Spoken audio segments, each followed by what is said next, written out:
Hi, I'm Amber. And I'm Jessie. And this is Glowing in Tech. Powered by Coding Black Females. Amazing. So I'd like to introduce you to our guest today, who is Zoë Nengite. She is a technical lead at Palantir Technologies in London.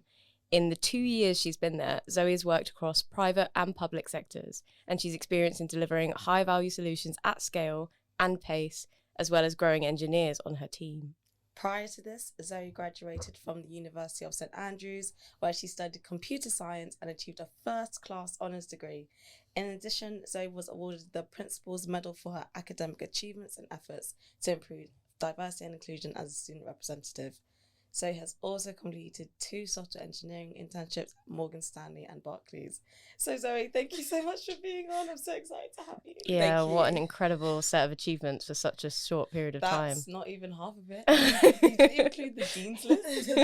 Oh gosh. How are you doing today, Zoë? Yeah, I'm good. Thank you so much for having me on the show. Yeah, it's really exciting. Really exciting. So I'll start by asking a little bit about the milestones of your journey so far. Yeah. We had a little bit about the many accolades you've had already, but it would be great to hear a little bit more about, what the journey looked like for you. Yeah, so definitely the journey started at school for me. I went to an all-girls school, and so had a weird introduction to tech because essentially everyone around me was also a girl. And so my computer science class was all girls. Even at sixth form, there was only 2 boys. That's so rare. In the class. And so the teachers would always say, this is a male-dominated industry, and like you are like part of a minority going into this. And we almost didn't believe them because it was always women that I was bouncing my technical ideas off. Even in my physics class, again, it was all women. And so it wasn't until like university that I really understood what they were saying. But at school, I was a STEM ambassador and would also sort of like preach to the other girls, like, okay, this is a male-dominated industry. This is something that like we should be a part of. We deserve a seat at the table, but not almost believing it until university. But it was something I was very passionate about, that, more girls should be taking up like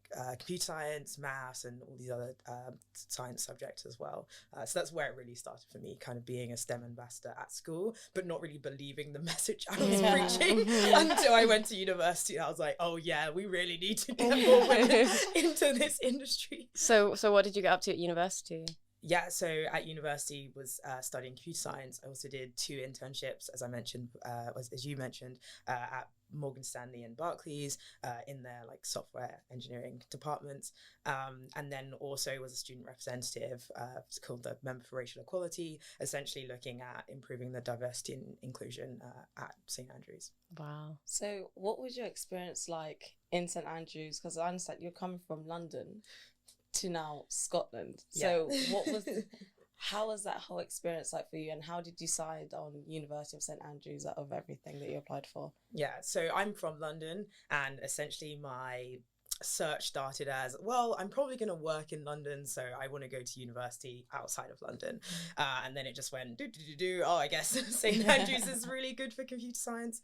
I know my mum's first reaction was like, is everything okay? Are you running away? But no, that they have an excellent computer science department, and it was going to be a different experience, and I think I was ready to fly the nest and kind of grow up a bit. So I was like, this is going to push me to grow up very fast. I absolutely loved it there. Like St Andrews is a really, really gorgeous place. But I guess like touching on the coming from London, it's very, very different. It's smaller, definitely just like a whole different like crowd of people as well, and much less diverse, let's put it that way. Definitely being one of the only Black people studying computer science in my year, for example, is like just so different to the experience in London. I don't think it disadvantaged me in any way, but it was different, just like not seeing a familiar like face to yours around and being like, oh, I am the person like leading this now, like I am the standard or whatever. So that was tough, and I wanted to make a difference, and I hope that years to come that wasn't the same experience for someone else going there. Yeah, that's really cool that you were able to do that by joining the board, right? Yeah. So the Students' Representative Council had a few conversations with the principal and also people in the like applications department about how we could improve this. And one of the things we learned there is just that the pool of applicants weren't that diverse. So it was a case of how do we get more people thinking that St. Andrews is a university for them? And if we get more like Black students seeing themselves going to St. Andrews and then applying, then naturally we'll get a more diverse population at St. Andrews. So yeah, I think it's something that will happen over time, but yeah, that was it. Amazing. So you have a really cool story about how you landed your internships. Do you want to go into that? Yes. So okay, this all started again at my school, where we had a work experience a week, as most schools do. And my school has a connection with Barclays. So, you know, a few students a year go to Barclays to do like an insight week. And at this point, we're in year 12 or something. And so I did that, and I actually really enjoyed it. They were talking about their first, like, mobile app for sending money. I think it's called Ping It. I think they use that something completely different now. But I remember that. Yeah. But I talked to the team there and I was like, wow, this is so interesting. And I really love fintech and contactless payments and essentially where we're going in that space. And so that was what started my interest. So I was like, okay, started university, came to the end of my first year and said, okay, what would be really interesting to do? A spring week. So when it came to my second year, so I did four years. So it was like my 2 years until I graduate. I was like, cool, I'm definitely going to apply to Barclays for a spring week. And then I applied to a few others, like probably like up to 4 banks, because I was like, you know, just want to get experience in the applications. And so kind of followed through with Barclays and Morgan Stanley and ended up getting them both. But they were on the same week. And I was like, oh, okay, I can only do one. Yeah. And my university wasn't really supportive of doing spring weeks because during that week, I think we had like a big coursework due and I would have had to go down to London.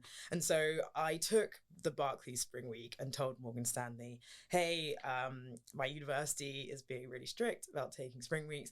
I don't think I'm going to be able to do it because of this reason, etc. And Morgan Stanley got back to me maybe a week later and were like, okay, cool. So we, you know, understand that you can't do the spring week, but would really like you to do the summer internship.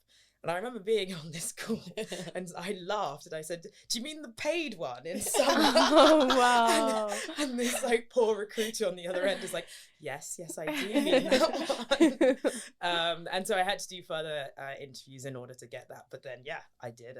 I got the Morgan Stanley summer internship a year before you're kind of supposed to.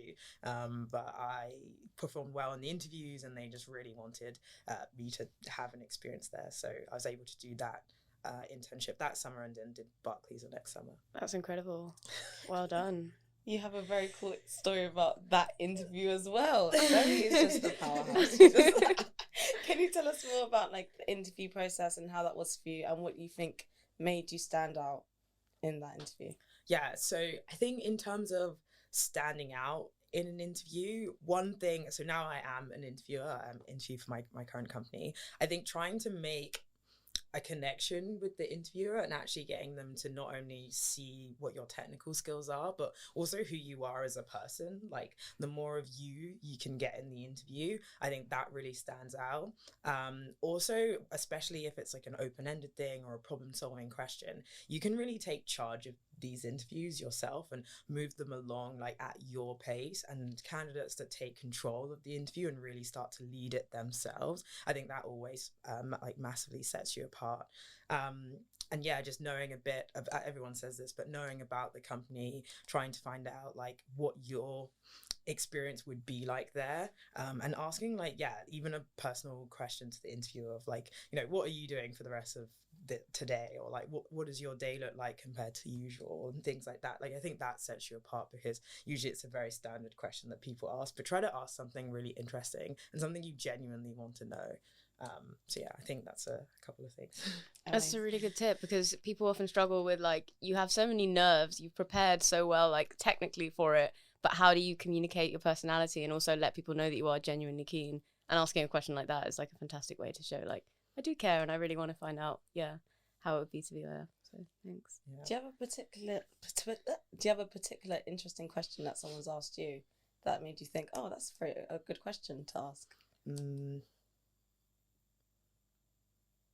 I think this is maybe a more obvious question, but the first time I was asked it, I was taken aback a bit. It was like, what's the one thing like about your current job that would maybe like cause you to leave, or like the thing that is like really the most difficult about it? And I was like, oh wow, okay. Ooh. But that shows me that they want to know what they're like going in for, Yeah. and like they want to be prepared for the worst day you can have Mm-hmm. at your job. And trying to judge a company by the worst day and knowing that every other day is better, I thought that's a really interesting way. It was just a question I hadn't got before, especially in that manner of like that might cause you to leave. I was like, oh, okay. That's super interesting, because it can be really hard to gauge culture as well, right? In an interview, Yeah. you're supposed to be finding out about their culture, but how? Yeah, that seems like a really interesting way to figure that out. And it's like in an interview, they're not going to be like, we have a really awful culture here, avoid it at all costs. Yeah. Like, they're just not going to say that. So it can be pretty hard for the interviewer as well to gauge like, what is it really like, Mhm. especially if you're getting into someone that actually looks like you. What's the real tea here? Mhm. You know? Mhm. So I was speaking to another interviewer recently, and they said the best gauge of a person, or how good they're going to fit the company culture, is actually asking them like an opinionated question, like trying to get an opinion out of them. So if you ask more factual things like, you know, tell me about your last project or last thing that was technical challenging, like those are all factual, like they're going to tell you a statement, rather than like, this is my opinion and this is like something that they hold true for themselves. You can gauge a person much better on that. That's really interesting, because even we've been having conversations about the difference between like culture fit and changing it into like culture add, and what people add to the culture, and the fact that the culture is constantly ever evolving. It's not something 100%. that we want to keep, oh, it's this way and we're going to have it like this forever, because everyone's going to add something new and something different and just something, you know, to that culture. So yeah, it's very, very interesting as well, just how like the culture changes. Yeah, and it's controversial as well when people get rejected because you weren't a culture fit. Because Yeah. like, what does that even mean? What does that mean? Yeah. Oh gosh. We'll save the tea. We'll save that for. Yeah, you're right. So when it came to your final year at university, and now you're thinking about graduate schemes, like, and your applications, did you have a certain process for that, and what was your experience with like applying for grad schemes? Yeah. So at the end of my Barclays internships, I was going into my final year, I kind of got graduate offers from Morgan Stanley and Barclays. So it felt like a really natural thing to choose between the two of those jobs. But at the same time, a Google recruiter had actually reached out to me while I was deciding, you know, which one of the two am I gonna take. And I think that kind of opened my horizons a bit. And it's a bit silly, you know, I did computer science. Of course, I knew that the big tech companies were around. But because I had this interest in finance and I wasn't sure if I wanted to go into the most like typical software engineering role, I didn't really think of applying. Like obviously they were around and I knew about them, but I just didn't really think that I was going to apply. And then Google reaching out, I was like, okay, maybe this is a sign that I should be open to other jobs. And so then, yeah, went into the process of Google's application process, and then also Palantir as well. So I had a friend working there, and he absolutely loved it and talked about the kind of culture and things there. So I was like, cool, I'll apply for these two. Ended up getting to the like offer stage for both, and then chose ultimately my current job because I wanted autonomy in my work and high ownership, and also just the problems that I work on are really impactful and super interesting as well. So I really wanted to make a difference with what I did. I think with computer science, there's a lot you can go on to do, and I think I wanted to ultimately work somewhere that like worked on real problems and helped to make the world like a better place. And like that felt like the place to put my energy. Not that Google's not doing that, but I just felt like here was a smaller company. I'd be able to probably do more in the start of my career. Coming from big banks, like that was definitely what I was craving. That's amazing. That's Because so we have cool. this conversation a lot about the difference between working for like a big company versus a smaller one. Yeah. So what do you think that the pros and cons of both were even? Yeah, I think with a big company, you obviously get stability and a whole range of like role models. You have a lot of paths of like, this is how I've been able to grow at the company. This is in some cases, this is the set way that you grow. Sometimes it's quite, I know it's comforting knowing that, you know, like 1 year later, you'll be on this salary, you'll be at this grade, and then 2 years after that, you'll be here, or you need to be 5 years before you go for this promotion. It's a lot more open in that sense. I think as well, just generally bigger companies with the stability that they have, like you can move around projects like very easily, and sort of like be additive in any way that you want.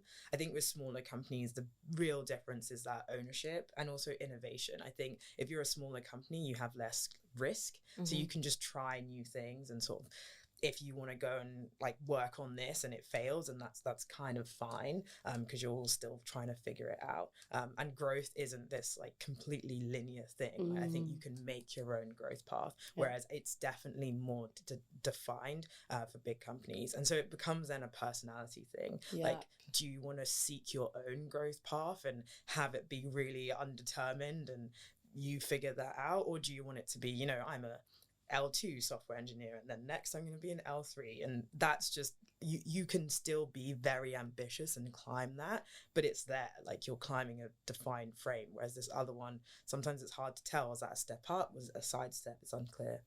And this is a perfect segue into like going from being a grad to now a technical lead.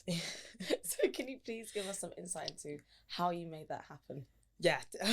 So I essentially, the growth at my company, it isn't very linear, and you do choose your own growth path. And so it was just a case of being sort of accomplished through projects and getting that experience. It was like, okay, I want to like own things end to end and actually own the customer relationship and the solution that I'm building, and I want to kind of set the vision for that solution, but a big part of it as well is that I love growing engineers and sort of utilizing their talents, helping them expand their horizons, learn new things. And so being a technical lead is all about the engineers that you lead and making them the best they can be, ensuring that they're on the right projects and they're doing the things that are right for their growth. And I think it's like thinking about others and also the solution and the customer and delivery and all of those things at once. I think like that's how I started to tend while, you know, being just a forward deployed software engineer, and then that was then recognized, and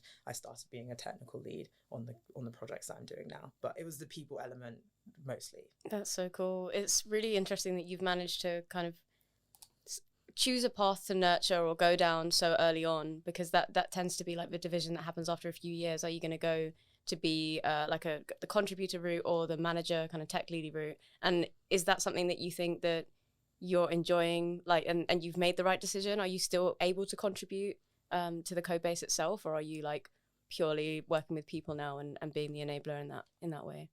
Yeah, so I think I really enjoy both elements. I love the technical side. I love like taking a big ambiguous problem and trying to turn it into like, what tangibly can we build? And so I think I'll always keep that element. I think what's I've moved slightly away from is the day-to-day like coding element. But sometimes I see myself a bit more as a solutions architect. It's like, or a general engineer. It's like, how do I piece together things in a way that makes sense? I can jump in and out of the code where I need to, but that's not what I like always have to do. It's more about the solution and pieces together, and then also the people element. So I like to keep myself still very technical, but I think it's how much you get into the detail. It is a trade-off, but I think I've made the right one for myself now, and luckily I work at a company where if I wanted to change that, I ultimately could, or I could move on to another company. Oh, it's amazing. Do you see? Yeah, amazing. I see it.